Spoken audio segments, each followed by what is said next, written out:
I'd like to introduce to you my fellow members of PTC, starting with Mr. Keyboard, our director, Emily, coming forward. We'll go to our organizing secretary. I don't know if she's available. From there, our development officer, the head. Go to school admin, the head teacher, Miss Maureen. School admin, Richard. I have teacher Jemima, teacher Nancy, teacher Sarah.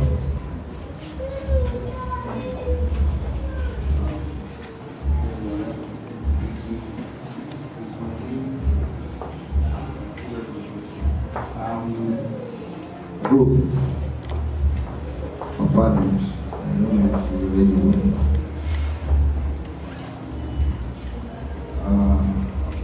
That's just about it for those who are here. Now, the team you see here is the one responsible for implementing policies. So when you see that teachers are kind of hard on you guys, all that kind of thing, all those things that come through our PTC membership team, we implement policies, and we also monitor the growth in the school from the parent side, from the teacher side, in case of any misunderstandings, in case of anything that is, how can I put it, anything with weight, a weighty matter, it's the team that handles it. Thank you so much for your time. Enjoy yourself. Thank you. Thank you so much, Mr. Juma. He's been a very helpful person to the St.Bakhita society, and we thank God for him.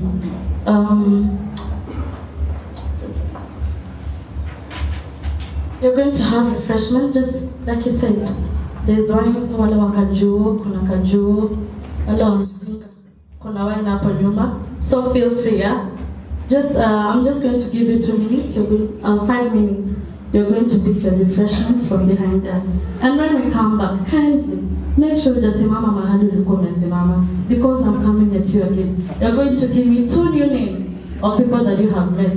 I have seen some people who are standing with their significant other, yeah? They don't want to move around, yeah? I'm coming to you, so feel free. Just go back there and get what you use. Thank you. I know we are already tired, right? Tunataka kuchemsha ubongo kidogo, and I'm going to ask you a riddle. Yeah? Sizo vitu tulifanya, you should know them. If you look like this, I can see you, eh? So, I'm black when clean, and white when dirty. What am I? Anyone? I'm black when clean, and white when dirty. What am I? Blackboard. A blackboard. Ah, yeah. Very good. Clap for her. She deserves a sticker. Who has a sticker? Anyways, I'm going to welcome the next presentation, and it is some parents are really asking about the music, what happens in music, and today we are lucky enough to have Teacher Moffat with us here. So prepare yourself for some small dancing. Karibu Moffat. Good evening, parents. Good evening. Good evening, teachers. My name is Teacher Moffat. I'm sure I'm not a stranger to some of us. As to most of us, it's the first time you're seeing me.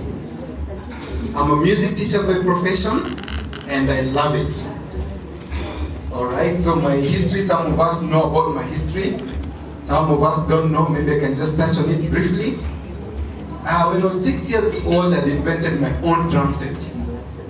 But my parents were against that. I used Kimbo, and for the ones who can remember Kimbo and Cowboy, zile zilikuwa za mabati. You remember them?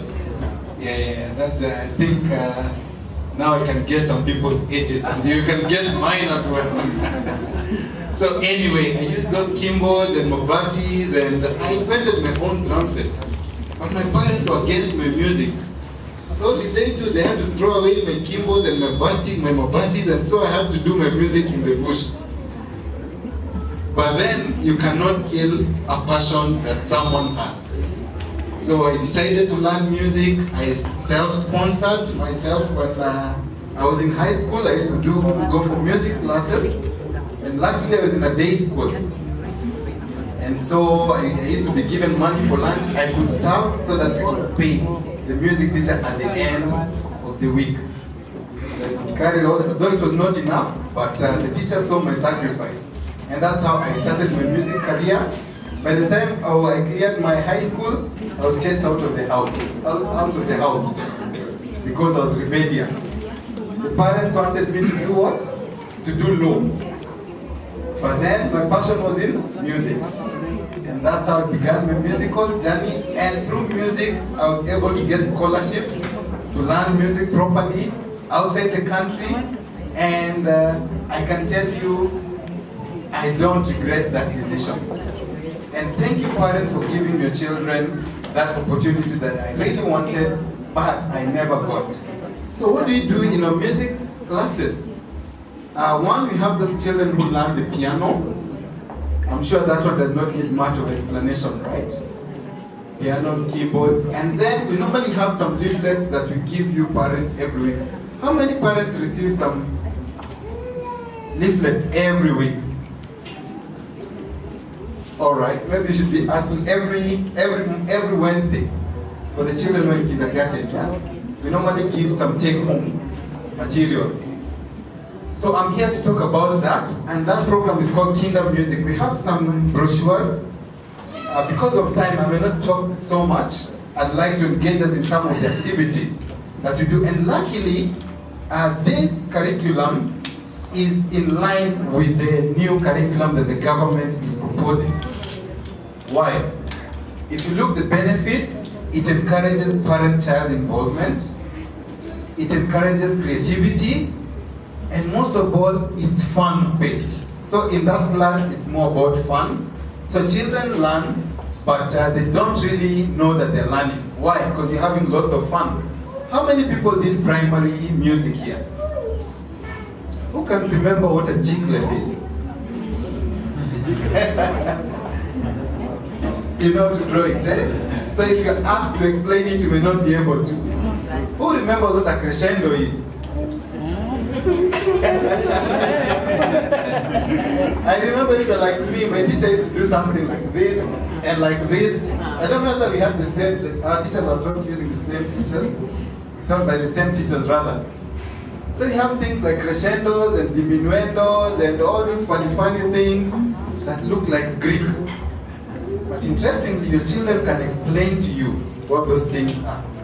Why? Everyone, show me your right hand. The lesson has begun. Show me your right hand. Alright? So this hand, we call it mommy's hand. Alright? Why do you call it mommy's hand? No. Mommy does a lot of work, preparing us in the morning and doing everything, all the good things. So, where's your mommy hand? Right. Everyone show me your daddy's hand. That should be easy. Alright. So now, when you're playing the piano, the G clef is played using the mommy hand. So everyone show me G clef. Where is your mommy hand? Mommy hand is the G clef. So we have the symbols, yeah? So anytime you see that symbol, they know, oh, that is mommy hand. Alright. Now we have the bass clef. There's something that was looking funny. Alright, because of time, maybe we may not be able to project all that. But it was looking funny like some who's... So that's how we explain to them. And anytime they see that, who do they see? Daddy, someone they can relate with. Alright? So daddy hand is there? G clef. No. F clef or bass clef? Bass. Bass clef. So daddies, they're normally at home. Yes, but in the morning they're not the ones doing all the work. But not wrong. They help, they're very important, they're good. And also when you're playing the piano, the left hand doesn't do much. Alright, so you see that's a language a child can understand. So now I want to take you through this jargon called crescendo and diminuendo. And there's another one called tempo. Who remembers what tempo is? That should be simple. I think Baba Miles has an idea. No, I think it's the speed of music. Exactly, speed. Let's clap for him. All right, so what I'll do, maybe you may not use a lot of presentation, but I want to engage us a bit. I'm sure we're not so hungry, huh? So I want to do just 2 or 3 exercises to see how we introduce music to the young ones and how they'll carry this on to their everyday life and even to their adulthood. Another benefit that Kinder Music does, maybe you can distribute this later, because we don't have so much, maybe we can have 1 per couple. Another benefit of music, how many people know that children sing before they talk? All right, mothers, if you can remember, that time when the baby was in the tummy, there's a music your baby used to love, right? Anytime you play that music, maybe the baby could cool down or something. I don't know whether it's the same experience with everyone. And we're not exposing them to music. All right, another, something else, another observation. Anytime you put music and there's a child who is below around 6 months to 1 year, what do they do? Yeah, I'm saying, it's interesting. Daddies are giving me the right answer. Yeah? What do the babies do? You just play music, or even on any time they hear music, what do they do? Yeah? Papa Miles, you want to answer again? Anyone? Just a wild guess.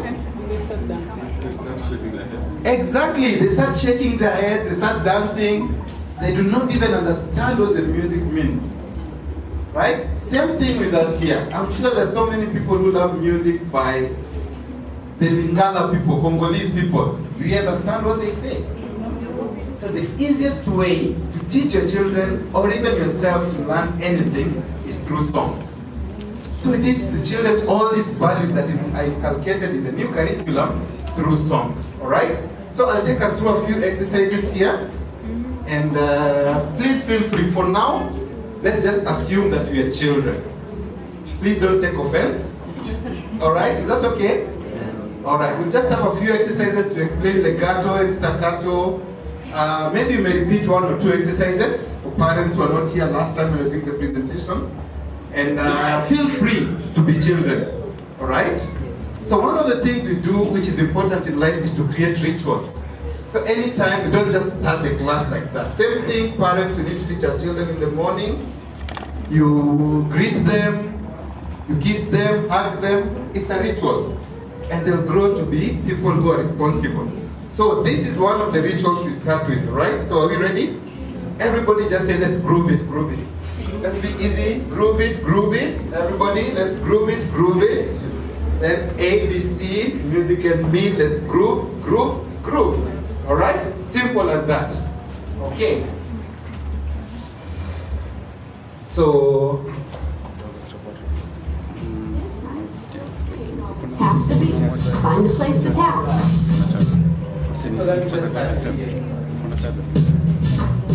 Hello, it's music time.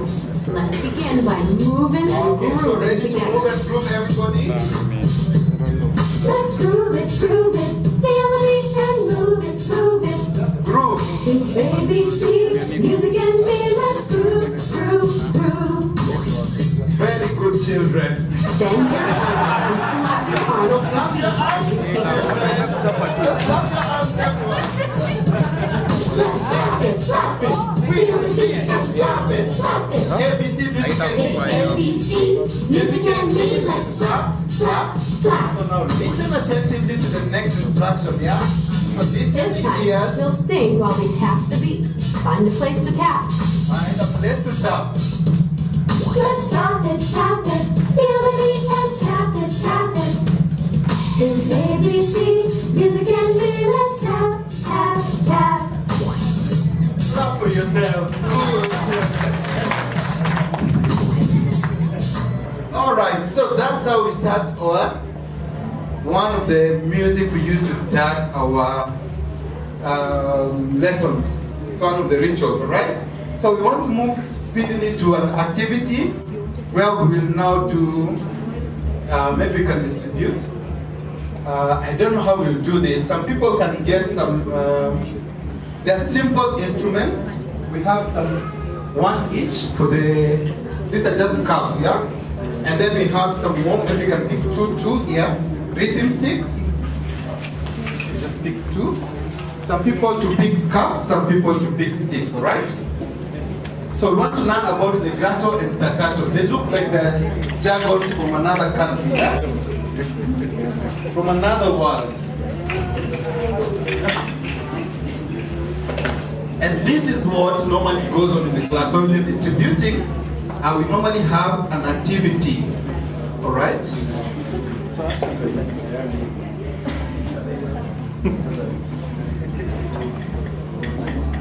We're going to sing the song again, but this time we'll play sticks during the pitter-patter rain parts and let our scarves flow and blow during the wind parts. Come and get 2 sticks and 1 scarf. So we all have our sticks and scarves? All right. Oh,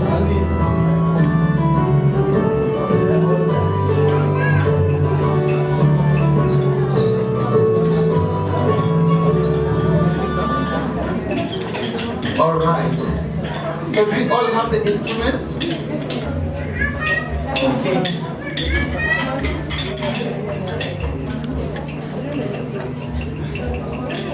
Let's all stand. So we all stand, we're all standing, right? Make sure you're not too close to anyone else. Put your scarf on the floor by your feet, but hang on to your sticks. So the ones who have the sticks, please hang on to your sticks. The ones who have the scarves, on the floor, right? Have short sounds while we sing. So with the sticks, Stop. all right. Now put your sticks on the floor and pick up your scarf. So, people with the scarves, now pick up your scarves. All right? Flowing, all right? So this is flowing. All right. So ready for the music? All right.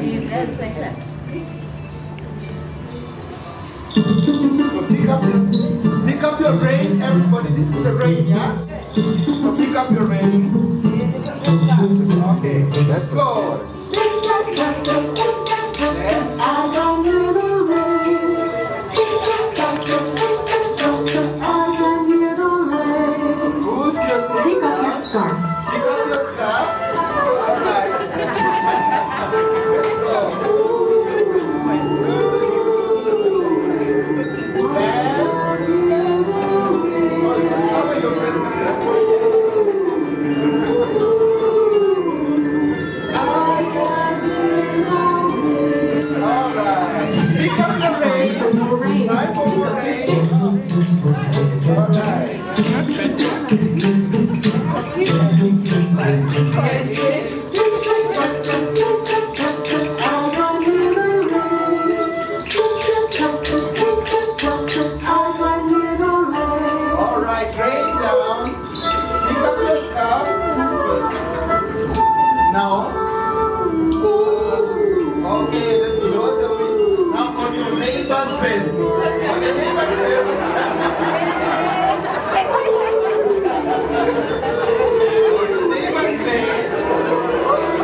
There's some people who didn't know who their neighbors were.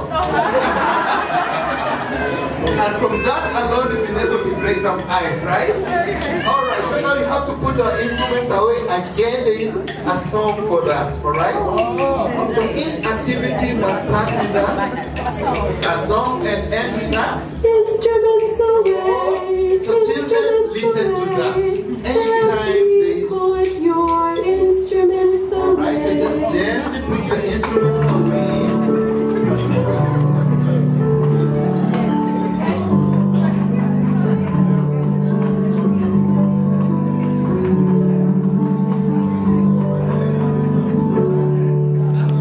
So we have quite a number of instruments that you use. You have the have the sand blocks, we have the zigzag blocks, we have quite a number of instruments, but because of time, maybe we'll just do one activity that we normally do with the 1 or 2 songs that we do with the children. Now that will explain another musical term, right, that we teach the children. Okay, so everybody just pay attention and we'll do a simple exercise, all right? Let's play a game that children sometimes play in South Africa. That is a game. Put your hands on your head. Hands on your head. Now touch your shoulders. Touch your chest. And your middle. Uh-oh. Touch your toes. Back to your knees. What's your knees? And then your toes again. Let's put it all together with music. The words will tell us where to tap. So we put it together with the music, all right? Okay, so clap and clap. My head and my shoulders, my chest and my middle, my knees and then my toes, on my knees and then my toes. Let's do it again. Now listen, the music is going to be a little bit faster. Let's go. My head and my shoulders, my chest and my middle, my knees and then my toes, on my knees and then my toes. Do it again.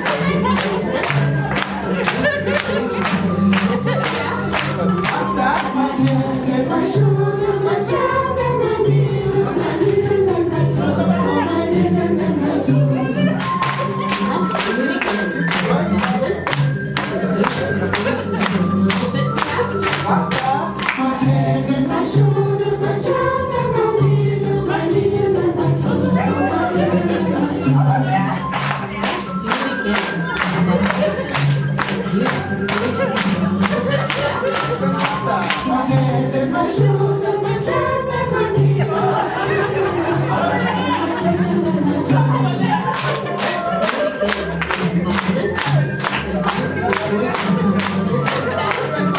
My head and my shoulders, my chest and my middle, my knees and then my toes.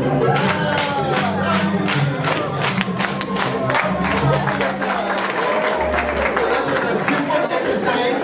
So whatever was happening in that music, I've just cut short, but there's normally an explanation to that. We call that accelerando, gradually getting faster. So if you ask your children what accelerando is, they should be able to tell you. So does that make music easy? All right, now the last activity, then we call it a wrap. All right? So we normally have a goodbye song that children love. All right, but now we'll do something slightly different. So everyone just get a partner. All right? Everyone stand up and find a partner.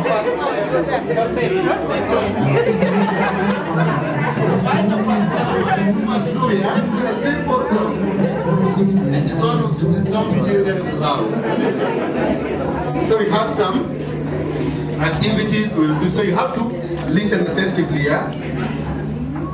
We're going to learn a dance to a song from a country called South Africa. The song is called Mazoo. So that is First, let's practice. The music will tell us to hold hands and walk with our partners. So I need a partner. So just hold hands. Walk, walk, walk, walk, walk, walk, walk, walk. Now take your partner walking. Just walk.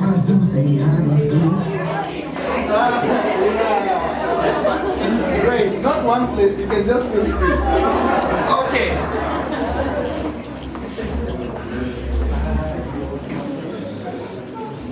Oh, sorry. Sorry. Now join your elbows. Join your elbows. Join your elbows. Now join your elbows walking. My Susie, I'm a Zoom. Ready, stop. All right. Now both hands. Now, hold both of your partner's hands and turn in a circle together. All right. Both hands. Ready? Go round and round with partners, my soul, my soul. Go round and round with partners, my Susie and the soul. Ready, stop. Let's do the whole dance with the song. We'll do it twice. All right. So please tell your partner how to do it. Yeah? Love everybody. Wave hello to your partner. Take your partner for a walk. Now take your partner walking, my zoo, my zoo. Now take your partner walking, my Susie and the zoo. Join your elbows. Now join your elbows walking, my zoo, my zoo. Now join your elbows walking, my Susie and the zoo. Go round and round.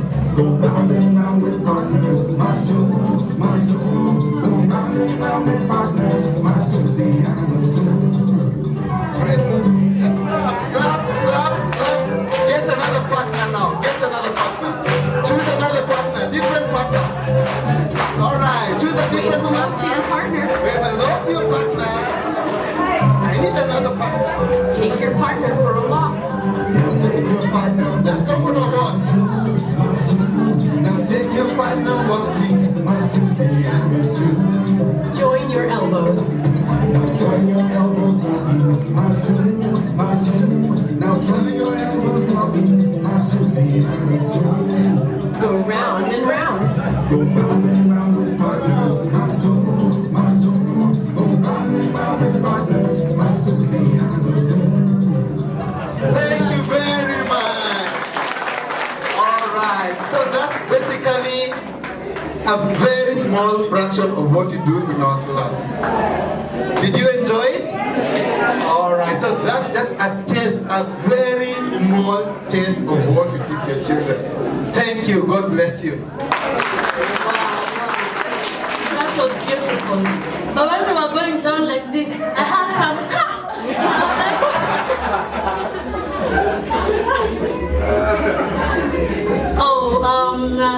I'm going to give a chance to just one question, eh? I think we need to go to the gym more or dance with the kids when they come home, yeah? Thank you.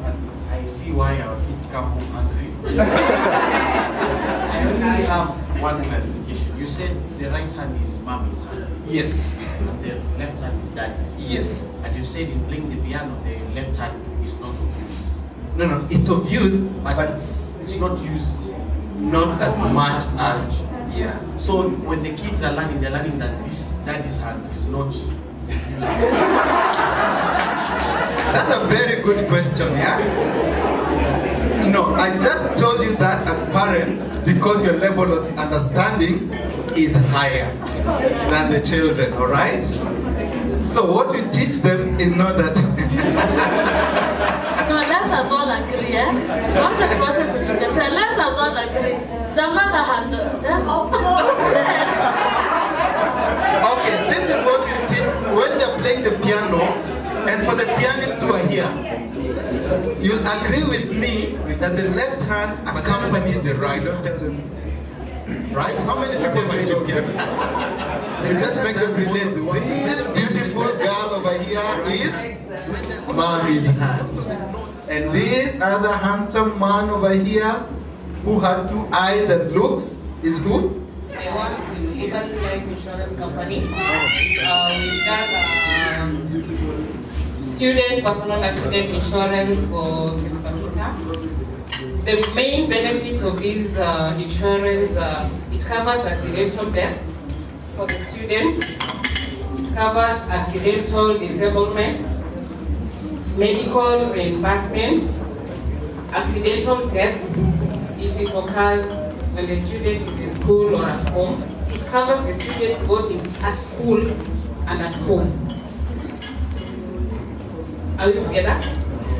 And then it offers dental treatment for your children. It also offers artificial appliances.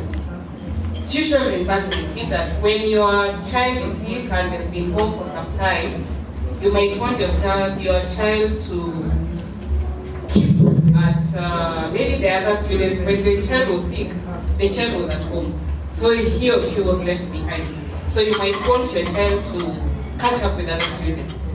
The insurance also covers that, and it pays for a daily expense for the person who is taking care of the child or taking care of the child with the lessons that he or she missed.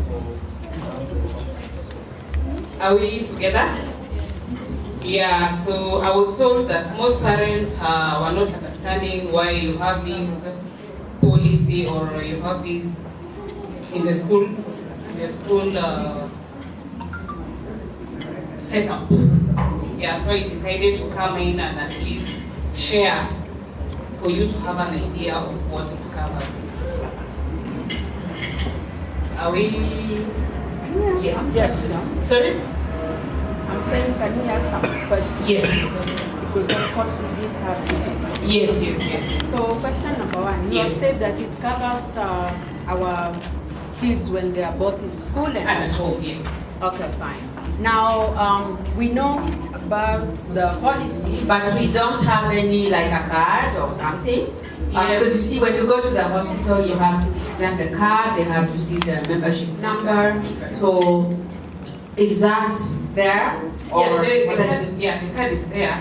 But when we did the cover, I presented certificates with the school. The school got the certificates, but I did bring the covers, the cards. So we've done the renewals. So when the schools open next time, but they have the policy number. Once you have you've taken the kid to hospital, you just bring in the documentations that, no, it's not a medical cover. Yeah, it's an accident, personal accident insurance cover. Yeah, so mtoto anaweza umia nyumbani, anaweza umia shuleni, umepeleka hospitali. All the students have a certificate with a policy number, with a serial number for each student. So once that is there, it's attached to the documents that you use in the hospital and you claim. Okay. Yeah. Can you please let us know whether the specific hospitals we can take kids or we can basically just go to any hospital? Nairobi Hospital, Mata Hospital, Aga Khan Hospital, and these they don't have a limit of hospitals. Yeah. They did have limits. So what's the limit? Because the limit cover is over 100,000. For accidental death, the limit cover is 100,000. For accidental disablement, the limit cover is 100,000. Medical reimbursement, the limit is 100,000. Accidental death or funeral expenses is 20,000 per student. Dental treatment is 10,000 per student. And artificial or tissue reimbursement is 30,000 per student. Okay. Yeah. I'll ask about the dental treatment. Yes. So you said this is an accident cover. Yes, it is. So can you please expand on dental treatment? Dental treatment? What exactly you mean? A child can fall. Falling is an accident. He can break his or her jaw. That's an accident. Okay. Yeah. Last question. It's okay. Yeah. Oh yeah. You've said it also covers for reimbursement, hospital reimbursement. Yes. So basically I can take my child to hospital. Yes. If they've had an accident, Yes. get the receipts. Yes. And then I need to bring them to school. Yes. So that they can be able to. School can claim. Yes. I think that's all from my side. Anyone? Any more questions? Okay, you should still be around. Okay. Yeah, I'm still around. If you want to have my number, I can give my number, or we can exchange contacts once we are done. I'm grateful. You can One question. Okay. About the after the children have missed several classes or some lessons. How are you talking about the person who will? The person is paid on a daily basis. How much? 1,000 per day. And who will be that? The same teacher or somebody else? If they can decide to bring in somebody else, they can decide to use the same teacher. It is the school to decide. Yes, because it's for the school. Or Yeah. so I'll go to school Cream for Mtoto your child amegonjeka, amekaa home for some time. You want him to catch up with the other students. The school should pay the teacher 1,000 shillings per day for extra lessons to the child. Okay. Yeah. Thank you so much. Thank you so much. Give her a super clap. That is very... Explain this when people are seated. But this is very good way of dealing with parents, especially those who listen with their eyes closed. Because in this forum, you cannot listen with your eyes closed. So, I was looking at the motto of the school, and one good thing came to my mind, that St.Bakhita had seen these things before, even the government. Because the new curriculum is talking about, or the vision of the new curriculum is talking about nurturing every learner's potential. Nurturing every learner's potential. When I was looking at the motto of St.Bakhita, one of the things that came to my mind is that they had already talked about nurturing young talents. Nurturing young talents.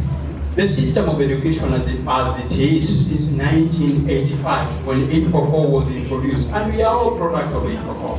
I can see that. We are young parents. We are all products of 844. Since 844 was introduced back in 1985, something came up. And what came up is that every child is subjected through a very small hole we call examinations. I'll start with a story. And this tells or talks about the children that we have in our schools today. If you go to any class of 30 children, there is a child in that class in the front row or the back row who cannot write or read. These are children who are going to write zeros up to the end of the page. Or they write my, up to the end of the screen. The teacher tells them, write a composition about your school. And they start. You are, school, you are, school, you are. And they finish the page using all those things. However, if you go to the bank or you get to understand that child better, you realize that that child has a strength somewhere. That is why there was an item on Facebook, not Facebook, but WhatsApp, some time back. And it was very relevant to the kind of curriculum that we have in our schools today. That item was talking about a fish, a monkey, a lizard, and you are telling all of them, you are giving them the same assignment, climb that tree. So in that class there is a monkey. I'm not calling your children monkeys. I'm just giving an elaborate image here. In our classes we have monkeys, in our classes we have lizards, but in the same class there is a fish. And you are giving all these children the same assignment, climb that tree. I'm going to tell you this for free, parents, that fish will never, ever climb that tree. It will never. But the monkey will do it so well and so fast. So, if you take that fish and put the fish in a different environment, an area of competency, water, that fish is going to do so well. Children close to school today, I hope St.Bakhita also close today. And when you go home, the first thing you are going to ask your children is, where is that report book? And the child is going to present the report book to you. And the first thing you look, what position were you? Your position 32 out of 33. And then you ask John, you have done well today, you are able to defeat one child. Because normally you are the last one. What you are forgetting, or what you forget, is that there is a strength in John. And it is that strength that this new curriculum wants to enhance. It is that child who does not need to be subjected to the exams that we want to enhance, that area of competency. We don't need to judge that child using your neighbor's child. We need to identify the strengths of that child very early in life. And who is going to do this? The parents are going to do it, as well as the teachers. We all have a duty. And that is why, when you are training teachers in this new curriculum, we presented it actually in 3 days. Now we agreed that we need to call parents and enlighten them on this, so that what the teacher has done in school, the parents can also build on it. So this new curriculum, actually, the main drive is to help these children nurture every learner's potential. That fish needs to be enhanced to swim better. That monkey needs to be enhanced to climb better. We were all subjected to a system which was very unfair with our students, and I'm telling them that each one of us has a price. What is your price? You can't be able to determine your price so easily. Somebody goes to university for 4 years. You take a degree in chemical engineering. Chemical engineering. Even when you introduce yourself in college or university, you say, I'm Jack Cochero, Department of Chemical Engineering. People respect you. What do you do when you leave that school and come outside here? The first assignment you do is calculate from here to Equity is 50 meters. It is going to take me 2 days to dig a tunnel and come up on the other side. A chemical engineer. That is the kind of thinking they have. Why? No values. So this new curriculum is trying to impart values to our children so that they realize that they will be better humans once they respect their fellow human beings. So values. The second one is what we call theoretical approaches.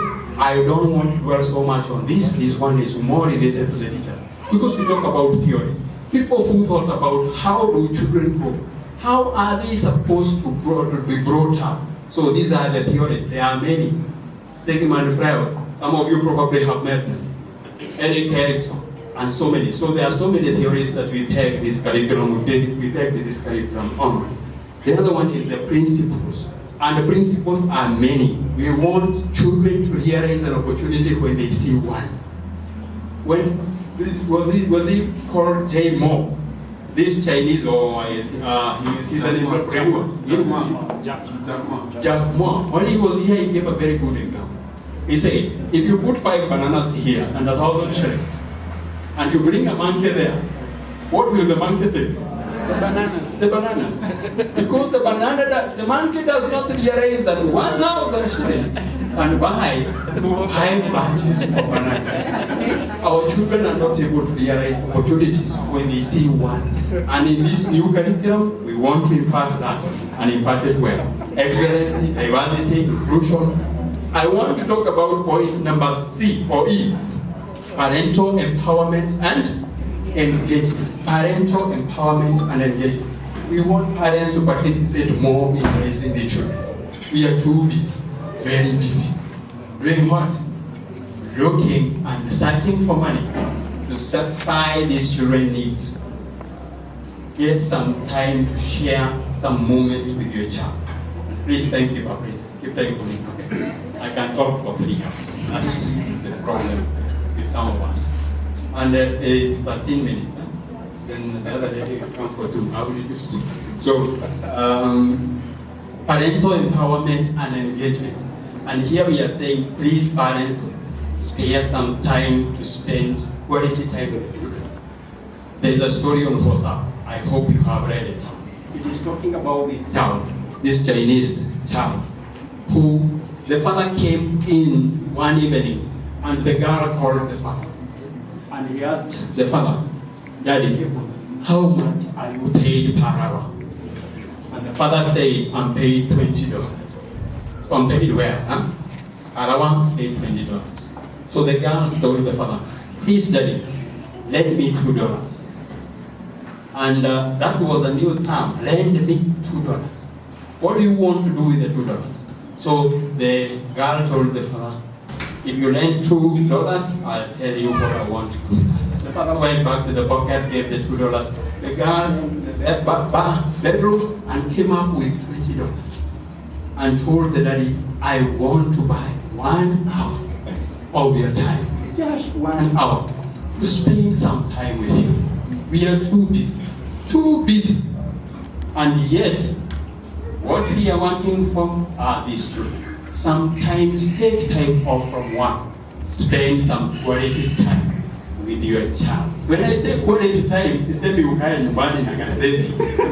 Tunasoma na unasema I'm spending time with my children. No, spend quality time with your child. Sometimes fathers are very good in this. Play with your child. Okay, the other one is, and this probably would match the core things. And these are the core competencies this curriculum wants to teach our children on. It's a good curriculum. It's supportive, a very good curriculum. And some of the things, the core competencies we want to teach to these children, number one is communication and collaboration. If you look at our graduates today, those who left university last year, they cannot express themselves for 20 minutes in the same language. Excuse me, sir. Yes, karibu. Jack Otieno, na nilikuwa nakuja hapa. A mixture of those. So, communication as well as collaboration. Very key. We need to train our children on that. Critical thinking and problem solving. This one is key because we are not critical thinkers. Our curriculum did not prepare us to be critical thinkers. In fact, we are copycats. When I was in high school, 20 most reactive elements. Then you come with high-headed level and you or how he likes beer but can never nag men or say people say classical. That's Kenya Catholic, where H is hydrogen, He, helium. So you have only put them here. There is nothing else to know about those items. You only just reproduce it because the exams will ask for reproduction of it. Then there is imagination and creativity. We need to develop imagination and creativity in our children. Our children lack creativity. Citizenship, that is very key. In Rwanda, every Saturday, people wake up early in the morning, even the president, and even, please note this, the first lady. They wake up at 6, go and donate 5 hours for their country, cleaning their country. So they leave their environment very, very clean. Kama ni tunnels zinatengenezwa and all the other items. So that is very citizenship. The other thing that is there is digital literacy. Digital literacy. I don't think it's okay. Just nitakatia hapo. Alafu taendelea siku nyingine. Lakini I need to talk about digital literacy. When our children are born, they are born with an innate ability to operate these machines. I hope you have seen that.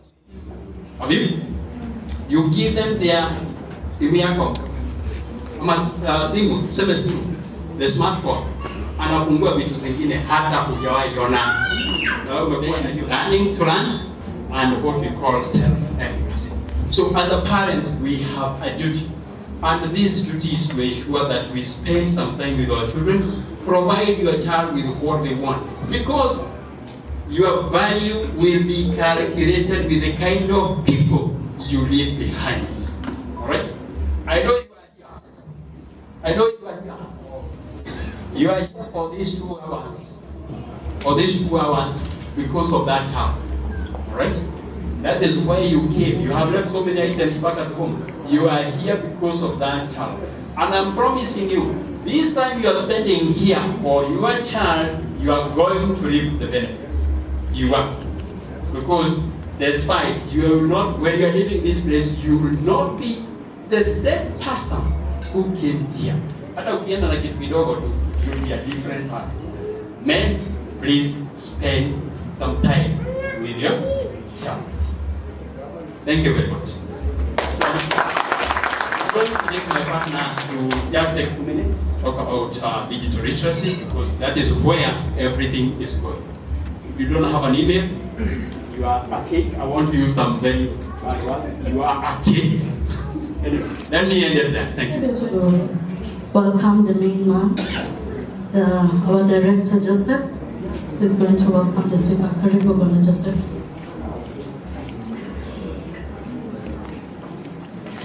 Good evening, parents. I don't know if I'll be given an opportunity to respond to them. So later. Okay. I'll take this opportunity to welcome our guest, and he's from Strathmore University. I think must be a lecturer there or something, but I know he's a senior staff at Strathmore University.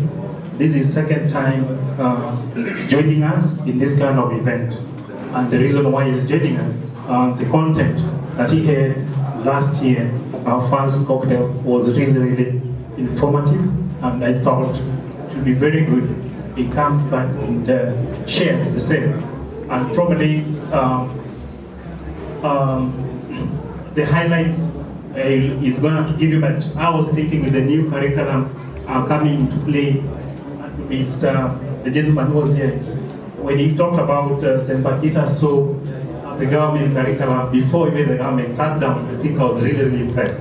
So, Mr. Fred, karibu. We say karibu. It is a Friday, we have worked hard, despite being told that we are the left hand, yeah? So I'll try to be fast, though there are a few more slides here, but I'll try to be fast. So the topic is captured as beyond the classroom. Actually, that is what the new curriculum is all about. It's like much of the teaching will be happening at home rather than in the school. So the role of the parents in ensuring high quality education to their children.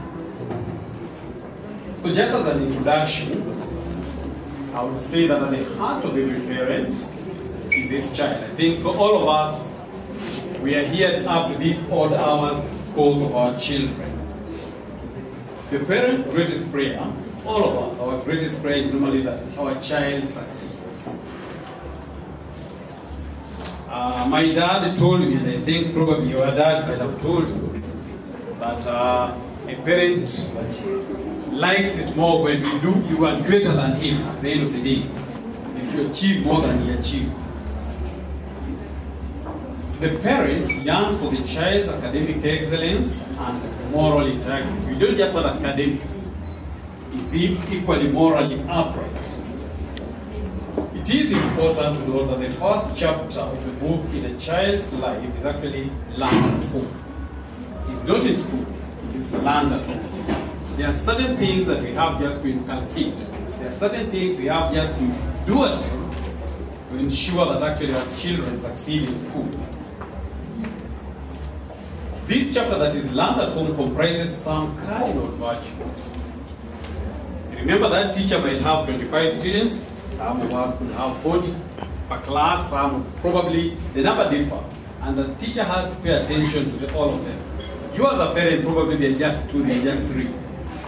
So actually you have a major influence compared to, fine, of course, they respect the teacher more. But you are focusing just on a few compared to that teacher who was probably 25, 30, 35 and the like. So some of these virtues like hard work, responsibility, tolerance, humility and sincerity are best learned at home. The teachers will just propagate them. The parent plants these seeds, but it is the parent and the teacher that nurtures them. So the parent will plant them, but the teacher and the parent will help nurture these particular cardinal virtues. You've been told that I'm from Strathmore, of course. This new curriculum is not entirely new in Strathmore. It's something that has already been going on. So you'll allow me to borrow a lot from there, please. Strathmore, Kianda, they are more or less like sister schools, and then there's a Strathmore University. So Strathmore and Kianda, and of course Strathmore University, for instance, believes strongly the value of association with the parents, particularly at the personal level. So if you are dreaming to bring your child to Strathmore, even Strathmore University, you'll be called as a parent and you'll be interviewed as a parent. You know, most of us, when you go to the university, probably you went with your cousin, yeah? And you're left at the reception and things are over. At Strathmore University, before admission, you as a parent, you're expected. So there is a serious involvement of parents from primary all the way to the university. This operation is fostered through regular meetings. So parents normally meet teachers. There are also people known as tutors, mentors basically, who actually work with your child, trying to guide them, mentoring them through life. They are permitted to come during the class lesson and call the child out and probably for 20 or 25 minutes. If you've been to Kianda school, if you've been to Stratford school, or if you come across probably their magazines, you might find a staff talking to a child outside during classroom session. That's purely mentorship. So they're trying to mentor them, and through that, in most cases actually, it's very rare to find those children. Rare. I'm not saying they're not there, but it's very rare to find them on the wrong side of the law. In most cases, they are really well brought up. But this is not courtesy of the teachers, by the way. This is courtesy of the parents. And I'm glad to see many parents here, because the truth again, as we're going to talk about it, the moment the parent is walking side by side with the child, then that child is likely to succeed. So regular meetings are organized usually by the classes to discuss important topics of general interest related to educational upbringing of the child. And in these meetings, as I mentioned, as he allowed me to repeat, in most cases when parents are called to school, probably I can send my wife and I tell her, I'm busy, you go represent. But Strathmore, Kianda, you are expected both of you. It's not a case of I'm busy. It's only under extreme circumstances that maybe you can be excused, but in most cases, you'll be expected both of you. And having been there for some time, I actually see the difference. I've also attended as a parent, of course, I have my daughter in Kianda, and I notice at times when I go with my wife, you know, men have things they pay attention to, and women have things they pay attention to. And I realize at the end of the day that actually it's very, very important that a couple actually go to school, both of them. Because at times, some of the things that I'm told, I don't pay much attention, but when my wife comes pushing, you remember the teacher said this, then at the end of the day, it rings a bell. While actually if I went alone, those are things I would have ignored. On the other hand, there are certain things the mother might ignore, but the man has paid serious attention.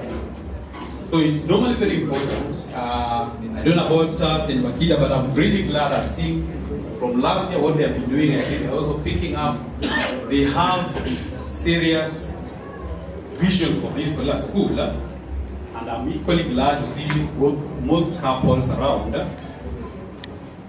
You'll realize at the end of the day, whatever has been discussed here, some men will have picked this, what the ladies will have picked will be quite different from what the men will have picked.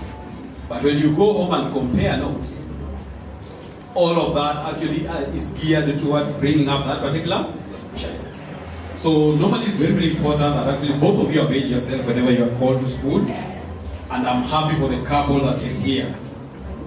There are even parents' sports day, father, son, and mother, daughter days out. These are normally actually for breaking the ice.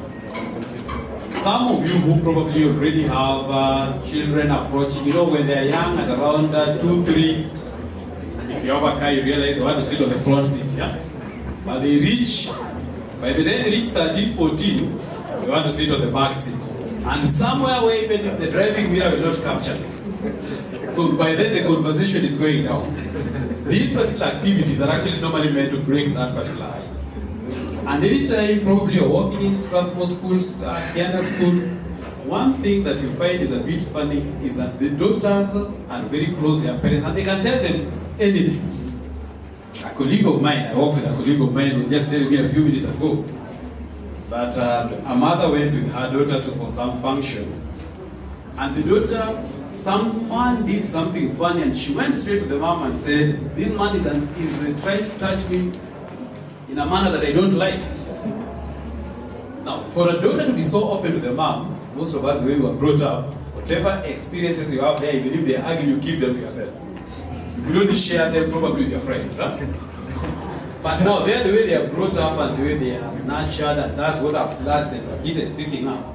Your daughter ends up being free with you, your son ends up being free with you, and actually you know most of their friends, you know most of their colleagues, you know whatever it is that's going on in their life, And at the end of the day, you bring up someone that you actually expected, or even beyond what you expected, simply because you've been walking side by side with this particular child. One of the speakers here said that we are normally too busy. Of course, we could be too busy. Nairobi, of course, allowed this, but the fact that you have spared time, and today I can see numbers are high, means actually you can spare time for those that are children.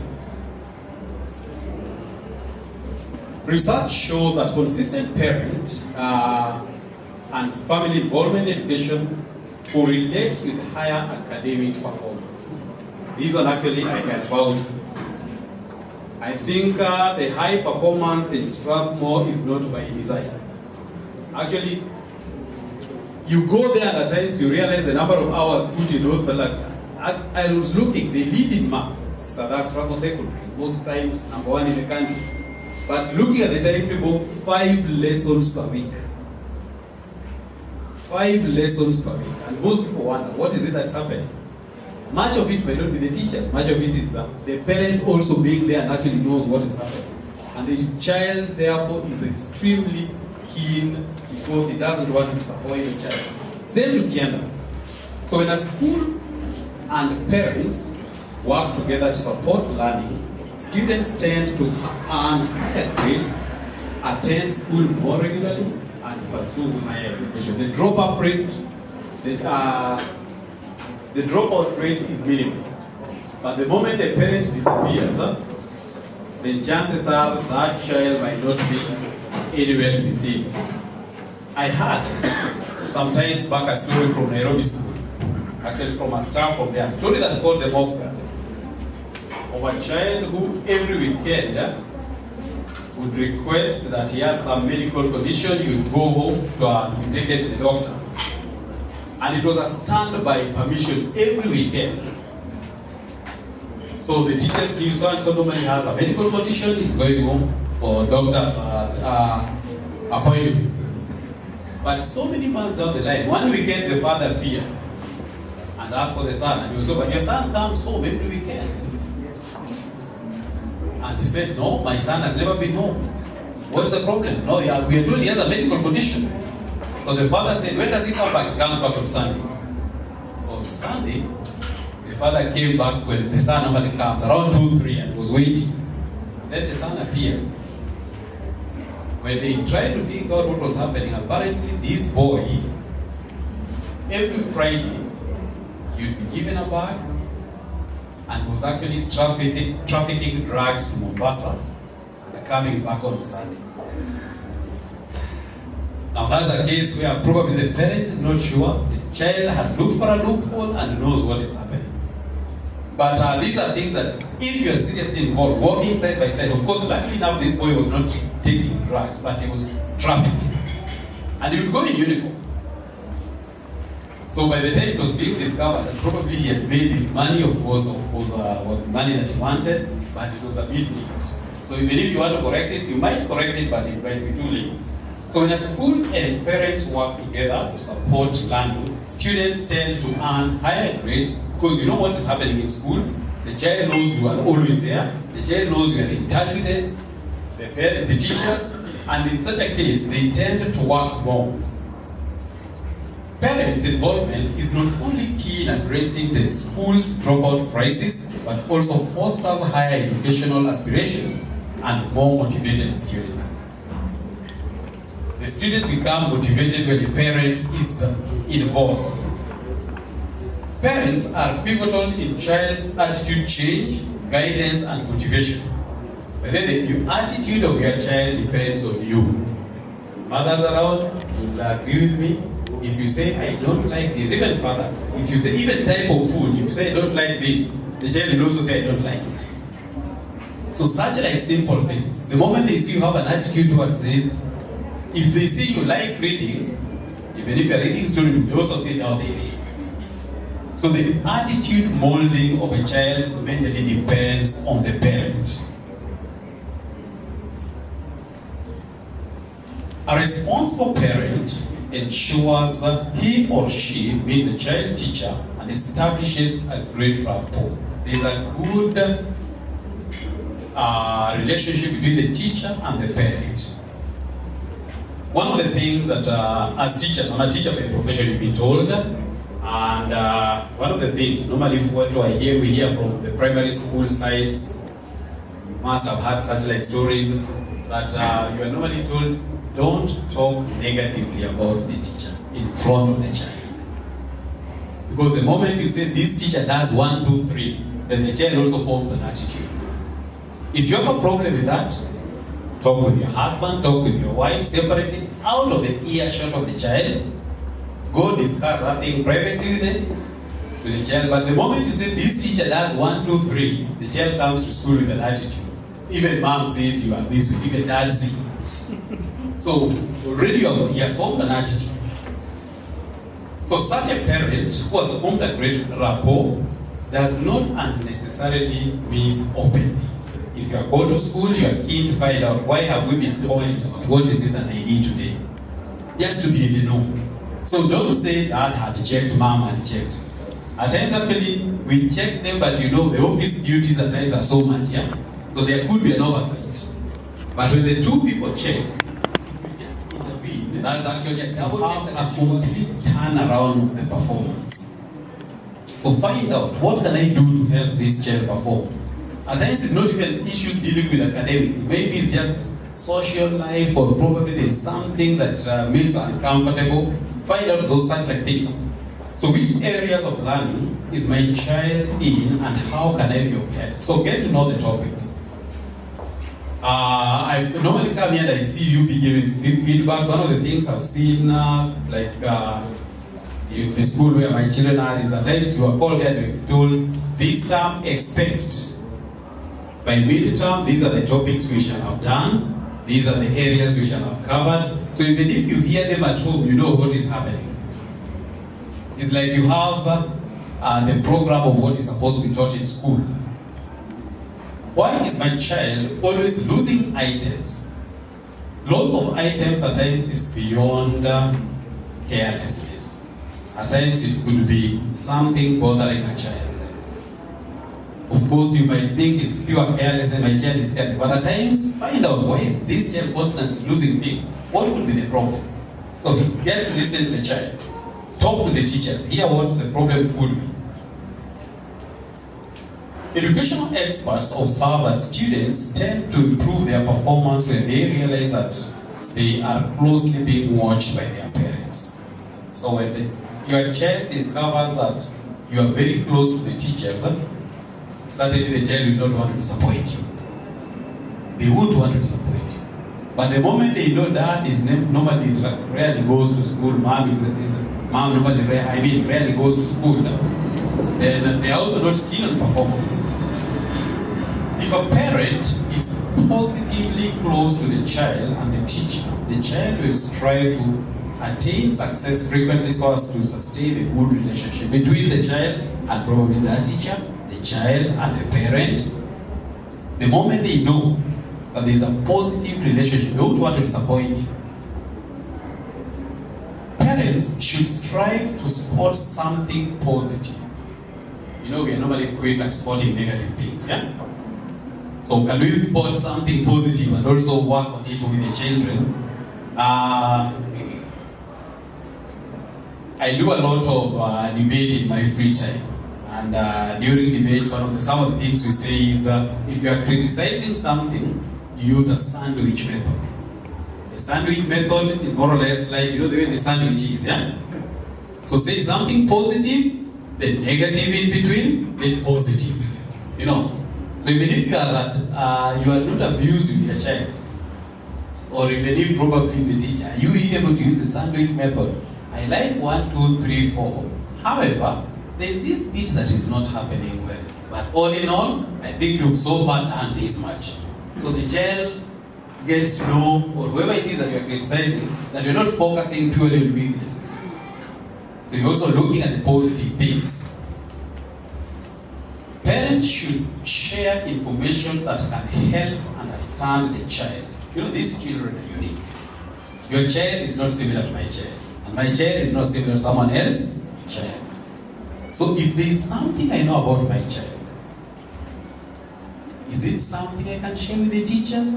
Probably that can help them pay more attention. Some of the children, as the gentleman from the ministry had talked about here, it's not that they are academically weak. Some of them, we are gifted differently.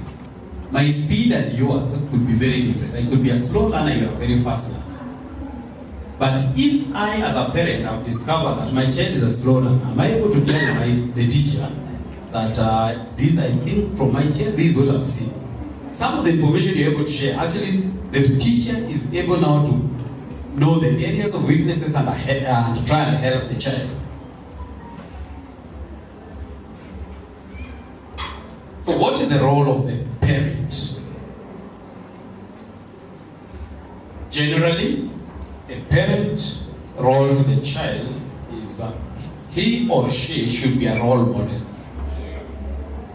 At times when you talk to teenagers, even after Form 4, first year, second year, you ask them, who is your role model? You get amazed if someone says, my role model is my dad.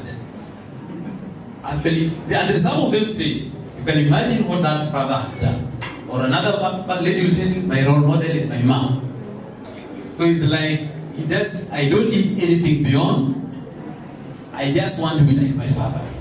So try and be your child's role model. Now, with the current syllabus, I will mention a few things on it.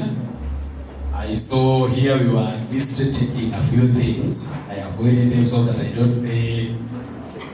don't speak, as we say informally, I don't say nyanya. If, for example, I drink, and I constantly drink at home, which role model am I showing the child? It might not be bad drinking, it might not be bad smoking. We are not against those. Of course, we have to lead our life. But doing them constantly in front of the children, we could be painting another picture. So try and be your child's role model. Pay attention to what the child loves. The child might not necessarily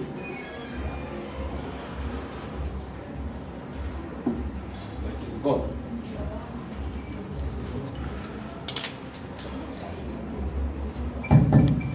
Okay.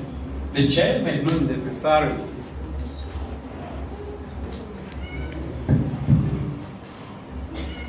remember normally we are two parents. This thing keeps on losing. So we are two parents. I might want to mold my child the way I am, but probably she's taken the characteristics of my wife. A complete stranger that I met after 18, yeah? And I was equally a complete stranger to her, yeah? So, it's not a must that I have to mold my child the way I want. So I need to know, what exactly does my child like? Of course, at times they might not have taken strictly my characteristics or my wife's characteristics. Probably she might have even taken again after my aunt. So what exactly does my child love? So one of the most important things a parent can do is to notice her child. Is this child talkative or shy? What exactly is her area of interest? And how can I help nurture it? So let your child show you the way she likes things done. Then again, tune into you how your child learns.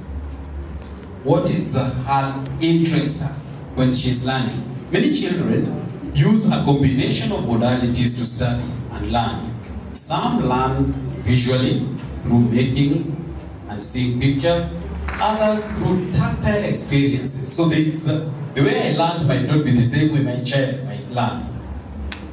So normally it's just important that we identify their areas of interest. Then practice what your child learns at school. Get to know what they are learning in school. The anxiety that the first parents have. All of us have gone through that when I had my first kid and it was time to go to school. And of course bought the chart of ABC the way I was taught. And I was busy teaching ABC. Then later on you take them to school and they come with some of the things. So I'm busy teaching something else at the school, something else is being taught. Apparently nowadays they're not being taught ABC. Yeah? They learn sounds, sort of. So getting to know whatever it is that they learn is very, very important, so that we don't counter-teach and end up confusing them. Set aside time to read together. Try and always read with your child. Reading aloud regularly will expose a child to the sentence structure, vocabulary, and pronunciation, majorly pronunciation. I'm majorly in the field of English, and in as much as at times some people are very quick at laughing at mispronunciation, especially if someone uses a big vocabulary, I normally tell them, I respect that person. Why? Because that person might have actually got to know that vocabulary from his own effort. Because if he learned it from someone else, he might have picked the right pronunciation.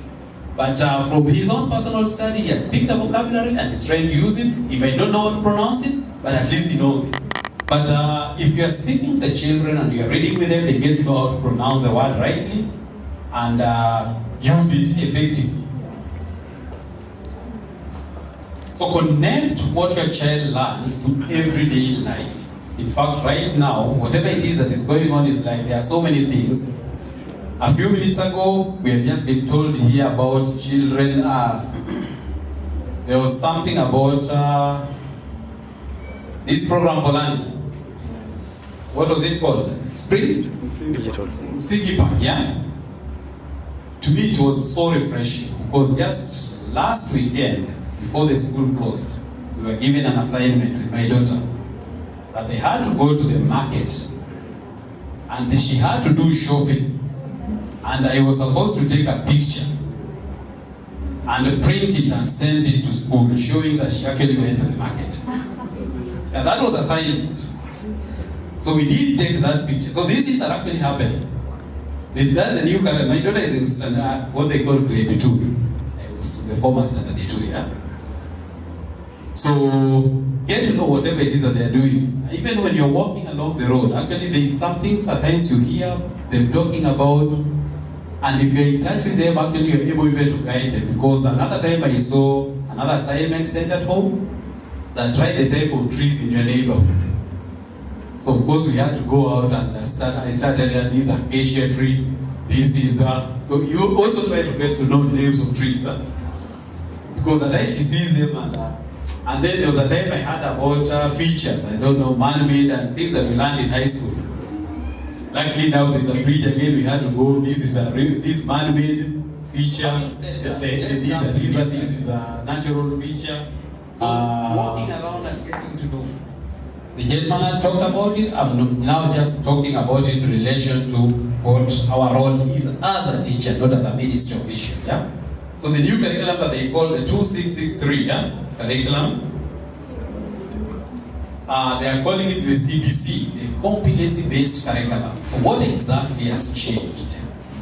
I've been studying it a bit and trying to look out what has changed, what is expected of you, and what is expected of me as a parent. So what has changed? So a few things have changed. I think the ministry official is here. If I make a mistake, I requested him to correct me. I was reading the material that they sent, that is online, yeah?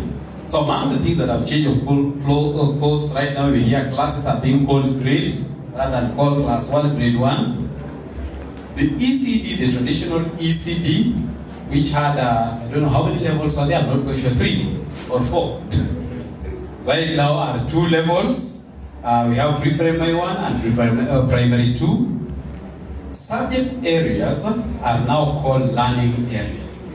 It's like soon we might hear new terms at home. National entry and exit assessment at early years have been introduced in the new curriculum. Topics and subtopics are now being called strands and sub-strands. The teacher apparently is also changing now to be a facilitator in the learning process. I don't know whether we'll forget that term teacher. I don't see that one going, yeah? Even if the book says it will be called facilitators, we still just call them teachers also program. It might take ages before we change. Now, focus on how to develop competencies. The new curriculum focuses on how to develop competencies, we have been told that on here, and how to apply them in real life, rather than acquisition of book knowledge. It's like the last curriculum we were focusing on, my child has 400, my child has 390 something, yeah? We've been told it's not all about books. Content knowledge is now learner-centered as opposed to teacher-centered. Apparently, traditionally, the teacher knew everything, the child knew nothing, yeah? Right now, we should appreciate the child too. The competency-based curriculum demands a lot from parents. I think that's where I come in. This shall demand a lot from us. In as much as I find myself in the field of teaching, I also attend these talks, and one of the things we were told, like in Canada, that parents expect to do a lot. Expect to do, and I'm currently doing a lot. This is just a definition. Competencies are a collection of trainable skills, knowledge, abilities, behavior, attitude, aptitude, confidence, experience, talent, and so these are the things that they want to nurture from the child. The competency-based curriculum aims at exploiting, among other things, communication, critical thinking, imagination, creativity, self-efficacy, and digital literacy. So it's like it focuses on so many things that they want to identify from the child as they grow up. Amongst the pertinent and contemporary issues that this curriculum is embedded on are health education, HIV. Those are some of the things that they are going to focus on. Life skill, values, moral education, human sexuality, service learning, and parental engagement. It's like the word parental engagement is a constant thing here. So the parent and the child will work hand in hand.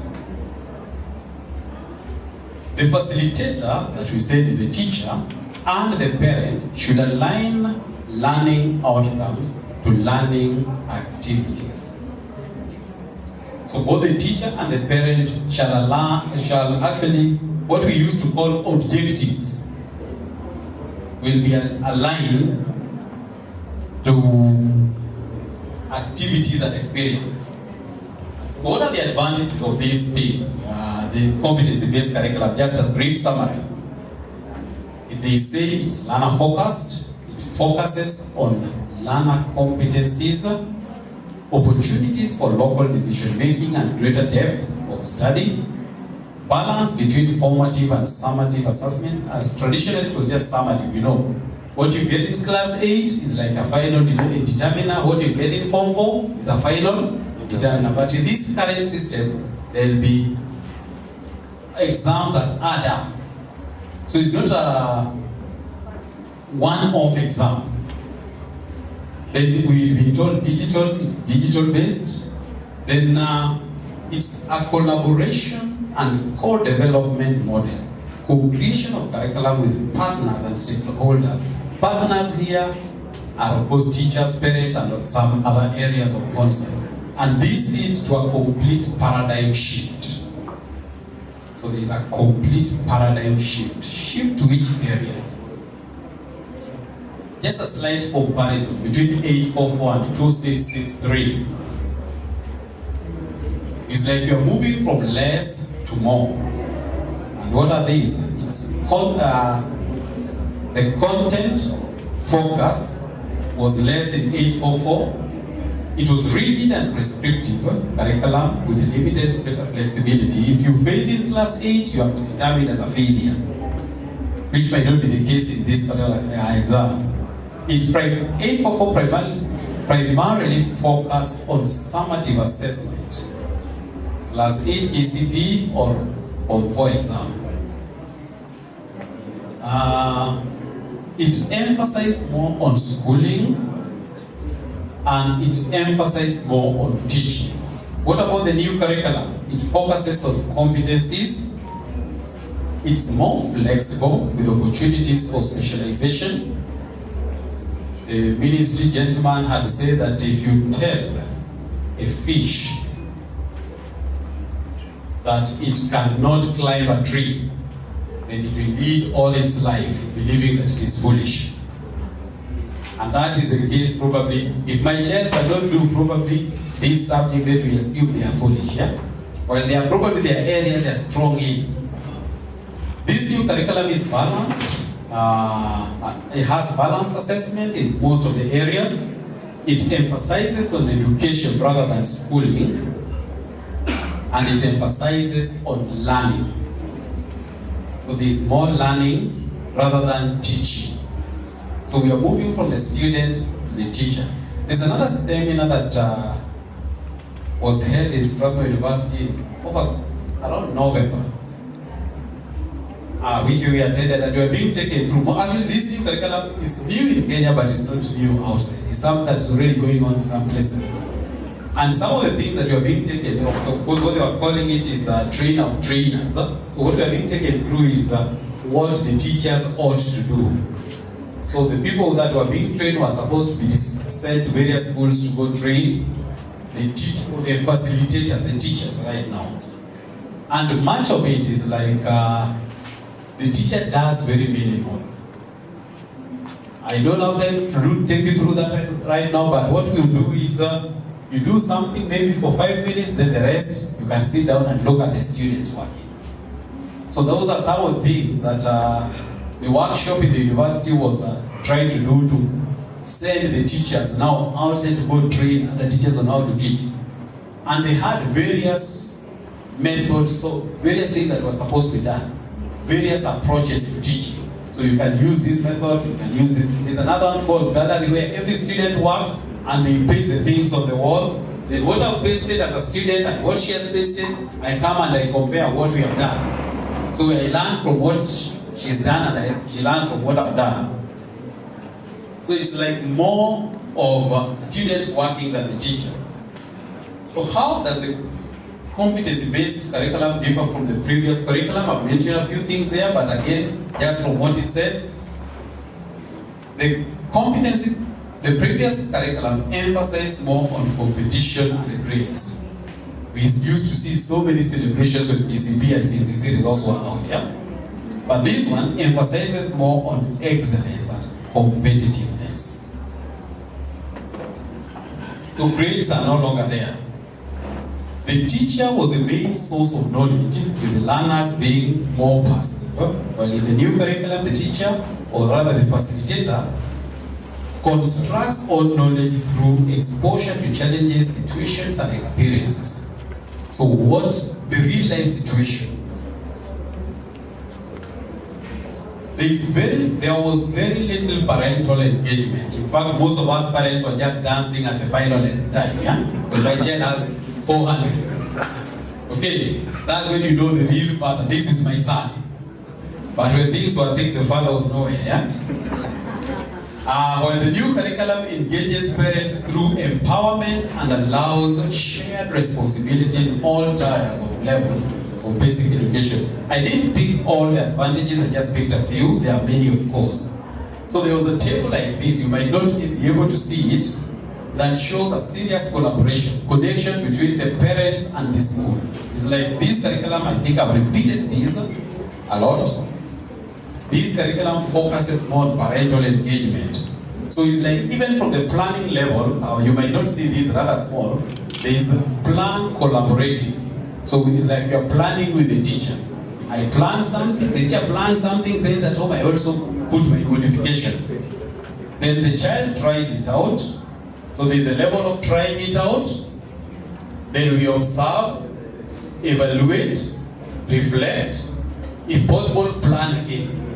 So both the teacher, the one we are referring to as the facilitator, and the parent, there will be a lot of engagement. The teacher shall be, or the facilitator shall be expected to plan for learning experiences beyond classrooms. So parents, there is a lot of learning beyond classrooms. Expect a lot of work at home. After in-class activities, the teacher is expected to create class-home linkages through extensions. This shall ensure parental engagement to support classroom and community connection. They are learning actually the real life things right now outside here. What is happening outside. And the teacher will not be able to work with the 25 children in the community. I, as a parent, I work with my daughter or my son. You shall work with your daughter or your son and show them the real life, the neighbor, or the neighborhood. These shall ensure community service learning, real-world experiences, and learning by doing. So why give some extension work? You know, some of the things, sometimes when I get back home and I realize there's a lot of homework, I start complaining.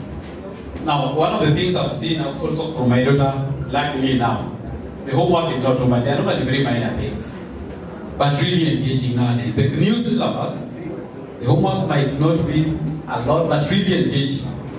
So at times I've seen even some things that I actually did. 2 weeks ago I met my teacher's mentor, because I've seen in the diary homework given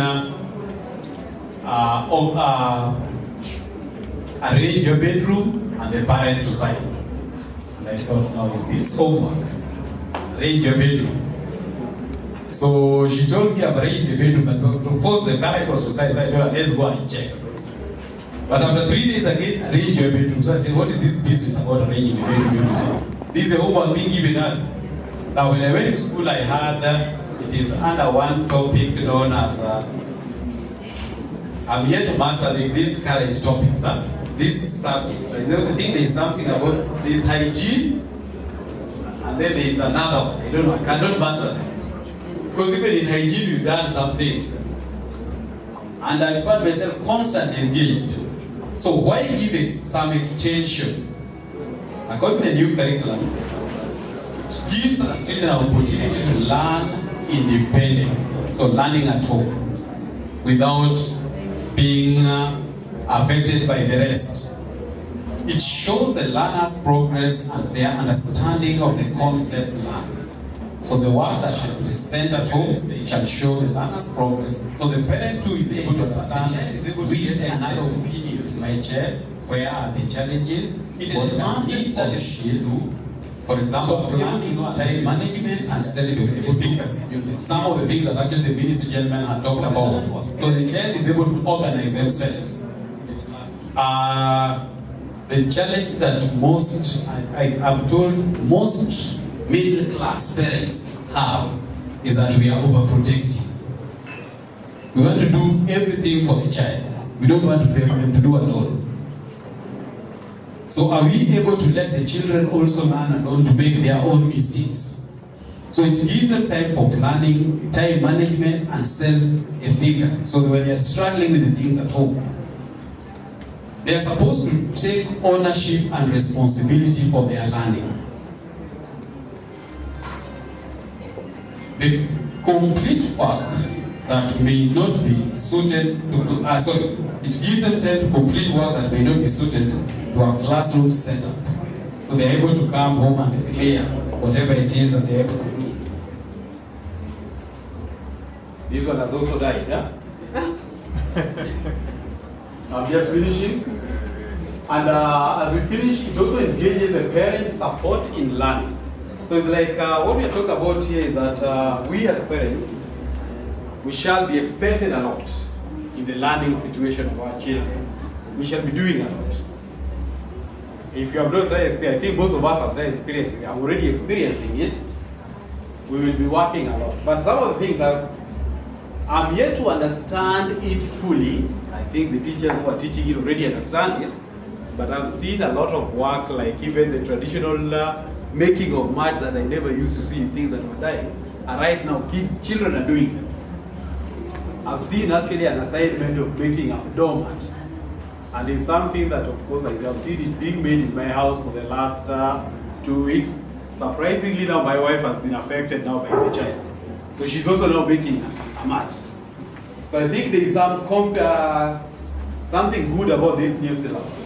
So all in all, parents, in summary, this new syllabus is purely an inquiry-based learning.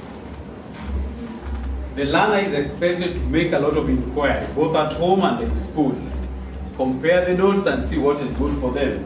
So they call it learning in class, home, and community. That is a much that shall be expected of us. I think I've consumed much of the time that was given, and with that, I was trying to be in a hurry. I wish I had more time. I would have talked about much. Thank you so much. One of the key highlights was transport. Everyone echoed the issue of transport. So everyone has an issue, especially with the communication when there's delay.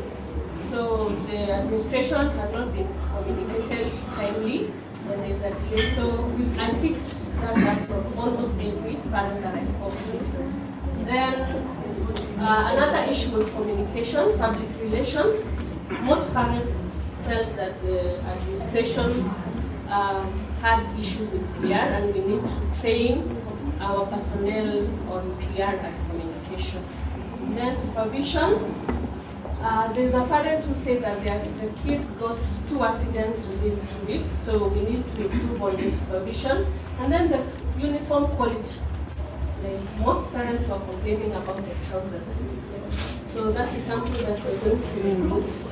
And then, so our key opportunities is training the administration and also responding to queries on time. Then most parents say they will recommend the school because of academic and then improvement for their kids, then curriculum delivery, teachers' accessibility, and extracurriculum activities.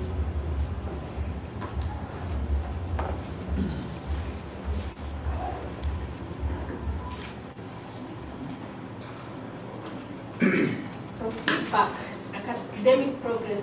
Most parents, especially parents from KG, were very impressed with their kids' academic progress. The kids, when they were joining school, they couldn't read, they couldn't hold a pen, but now they're able to hold a pen, they're able to read, they're able to write. So that is one of the positive feedback that I got from parents. Then security. Parents were also impressed with security. They're saying security has improved since we installed the CCTV cameras, and the fence was also erected, and the scan is always at the gate. And then they also commended the school because if a parent sends someone to pick a kid, and it's not the normal person that normally collects the kid, the school has to call the parent to confirm if they are the one who sent the kid. So that is very good, and it's reassuring. Then staff.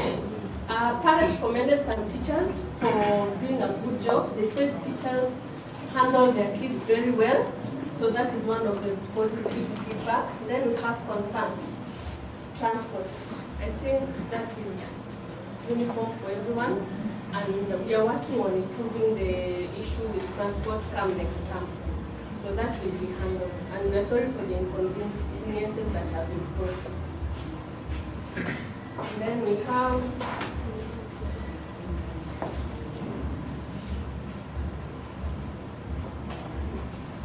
communication and PR. I've also mentioned that the school has also committed to improving on that so that we can have good communication between the parents and the administration.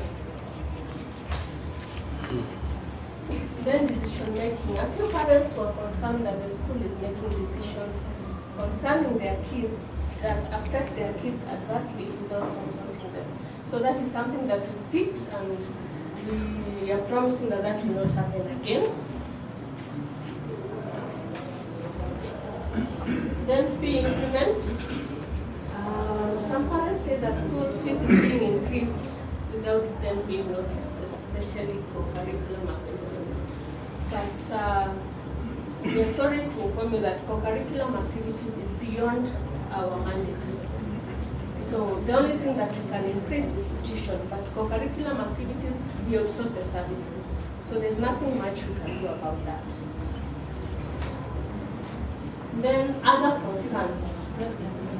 There's something I picked, especially from the new parents. They know their kids are going through Montessori, but they're not aware what Montessori entails. So we will need to inform the parents what Montessori is all about. Then one parent was concerned that kids are not being taken through creative works. So we will look into that and confirm the concern. Then the school uniform fabric.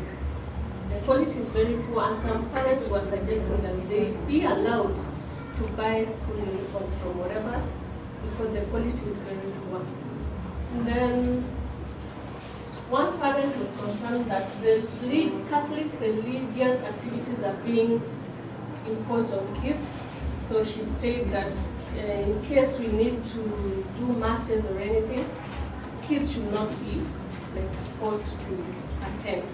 It should be a choice, not a must. And then about accidents, I've also mentioned that. And lastly, is the delay of issuing of materials. Parents are paying for uniforms, but they get, when they call, they are told that uniforms are not available.